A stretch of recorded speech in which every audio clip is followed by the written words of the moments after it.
바이오 분야 주요 이슈를 짚어보는 바이오 위클리입니다. 네, 이번 시간에는 기존 항암제로 치료가 어려운 새로운 방식의 유방암 치료제에 대해서 취재 기자와 함께 자세히 알아보겠습니다. 이성규 기자와 함께합니다. 네, 안녕하세요. 네, 안녕하세요. 네. 자, 암 정복은 의학계의 영원한 숙제죠. 그래서 새로운 암 치료제나 어떤 백신 같은 게 나오면 각별한 주목을 받게 되는데요. 그런데 최근 미국 임상종양학회에서 주목받은 항암제가 있다면서요? 네, 그렇습니다. 이 암은 국내뿐만 아니라 전 세계적으로도 굉장히 두려워하는 질병 가운데 하나인데요. 일례로 이 전 세계에서 가장 많이 팔리는 약이 무엇인지 살펴보면은 네. 최상위권을 항상 이 항암제가 차지하고 있거든요. 예. 그래서 매년 주요 암학회에서 어떤 연구 결과가 발표되는지 관련 업계가 촉각을 곤두세우기 마련입니다. 네. 이 미국 임상종양학회는 종양학 분야 세계 최고 권위의 학회 가운데 하나로 줄여서 ASCO라고 부릅니다. 이 4월에 열리는 미국 암학회가 주로 동물 실험 결과를 공개하는 반면 이 ASCO는 최신 임상시험 결과를 발표한다는 점에서 두 학회의 차이가 있는 거죠. 네. 올해는 지난달 초 미국 시카고에서 이 코로나19 이후 처음으로 대면으로 진행됐습니다. 예. 이 ASCO에서 발표 이후 기립박수를 받은 항암제가 있어서 전 세계적으로 화제가 됐었죠. 네, 세계적인 암학회에서 기립박수를 받았다니 정말 궁금한데 유방암에 대한 치료제라고요? 이 기립박스의 주인공은 유방암 치료제인 엔허투라는 약물인데요. 이 항암제는 영국계 다국적 제약사 아스트라제네카와 일본 제약사 다이치 상교가 공동으로 개발했습니다. 예. 엔허투는 미국에서는 2019년, 일본에서는 2020년, 유럽연합에서는 2021년에 승인을 받았죠. 이 약이 ASCO에서 주목받은 이유는 기존에는 치료하기 어려운 그 유방암을 치료하는 데 탁월한 효과를 냈기 때문입니다. 예. 자, 그런데 이 유방암도 여러 종류가 있다고 하는데 특별히 치료가 더 어려운 그런 종류도 있나 보죠? 뭐 유방암은 우리나라뿐만 아니라 전 세계적으로 대표적인 여성암이죠. 이 크게 세 가지로 구분할 수가 있는데 이 첫 번째는 호르몬 양성 유방암이라고 해요. 유방암, 그다음에 네. 호투 양성 유방암, 삼중 음성 유방암 등 이 세 가지로 크게 분류할 수가 있습니다.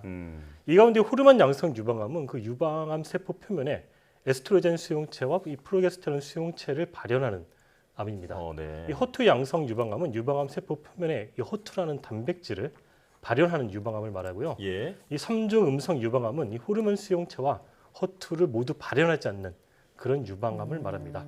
이 가운데 허투 양성 유방암은 이 유방암 세포 표면에 허투가 발현하는 유방암이라고 설명드렸는데 네. 이건 이미 치료제가 나와 있거든요. 네.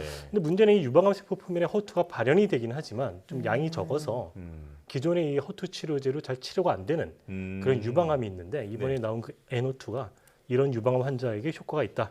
이런 임상 결과가 공개됐습니다. 아, 네, 예. 그러니까 허투 발현율이 낮은 유방암 환자의 경우는 기존 치료제로 치료가 좀 어려운데 이 치료제를 개발했다는 거군요. 네, 그렇게 된 거죠.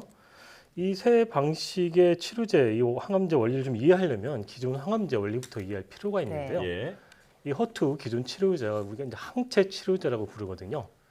허투가 그 암세포 표면에 있는 단백질이라고 그랬잖아요. 네. 이 항체 치료제는 그 암세포 표면에 있는 허투라는 단백질에 결합하는 허셉틴이라는 단백질 항체 치료제거든요. 예. 이 허셉틴이 항체인데 이 허투하고 결합하게 되면은 그 자체로도 이 암세포의 성장을 막는 네. 그런 효과가 있고 이 이 항체 자체가 주위에 있는 면역세포를 불러 모아서 이 면역세포가 암세포를 공격하도록 하는 네네. 그런 작용이 있습니다. 네. 이렇게 항체를 이용하는 방식의 항암제를 표적 항암제라고 부르는데 항암제가 마치 미사일처럼 암세포를 표적으로 공격해서 이런 별칭이 붙여졌죠. 이 새로 개발된 항암제는 이 헙세틴 항체에다가 세포 독성 물질을 추가로 붙였습니다. 네. 그러니까 기존 항체에 세포 독성 물질을 추가해서 이제 그 살상력을 더 높인 약이다. 이렇게 볼 수 있을 것 같은데요. 조금 더 알기 쉽게 설명해 주시죠.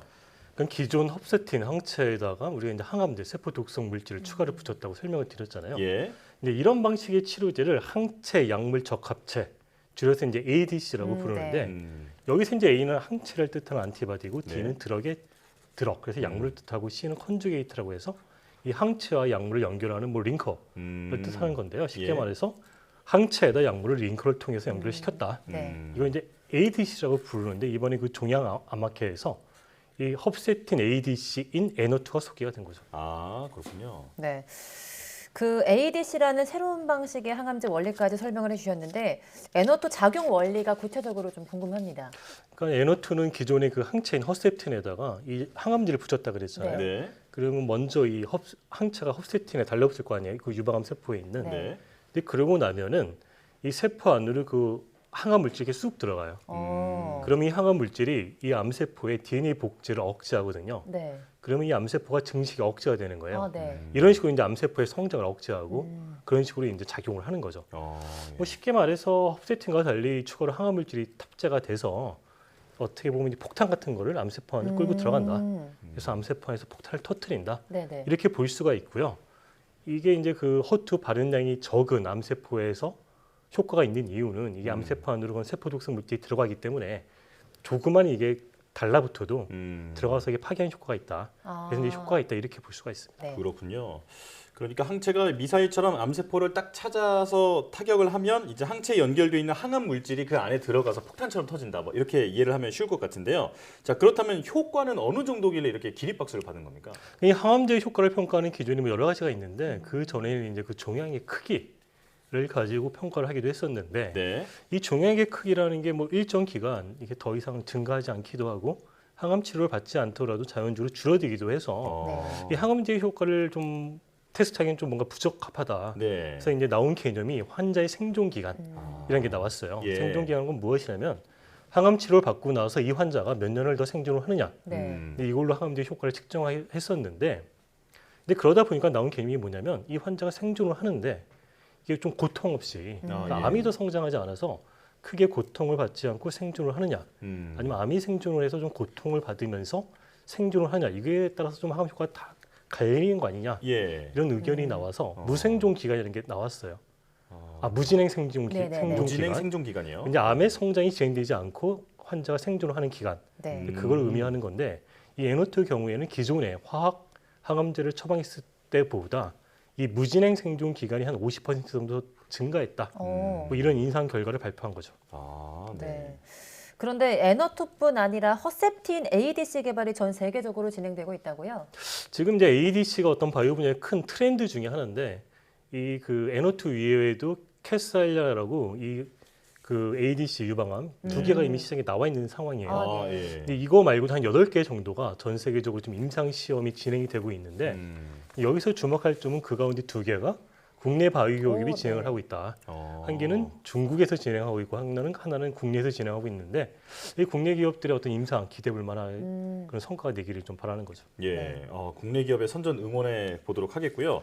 자, 그 궁금한 것이 그렇다면 이제 국내 환자들은 이 약을 언제 받아볼 수 있느냐 이게 가장 중요할 것 같습니다. 사실 이제 환자의 측면에서 뭐 효과도 중요하지만 새로운 방식의 이런 항암제가 나오면 언제쯤 이렇게 적용받을 수 있느냐 이런 게 좀 궁금할 수가 있는데 네. 결론부터 말씀드리면 아직 국내에서는 허투가 시판이 안 됐다. 네. 이렇게 말씀드릴 수가 있고 사실 이제 지난해 그 보건당국에서 지난해 한 6월쯤에 이거 신속 뭐 대상으로 지정을 했는데 아직까지 그 허가가 진행이 돼서 결론은 아직 나지 않은 상황이다. 네. 이렇게 말씀드릴 수가 있고 이건 허가가 지연이 되면서 사실은 좀 국내 환자들이 이게 좀 뭐랄까 이 약의 처방을 좀 뒤늦게 받을 수도 있다라는 우려가 나오고 있는데 이 치료제가 지금 저발령 그 허투 환자한테도 효과가 있다 그랬잖아요. 예. 그래서 이게 이제 적응증이 확대될 가능성이 커진 거죠.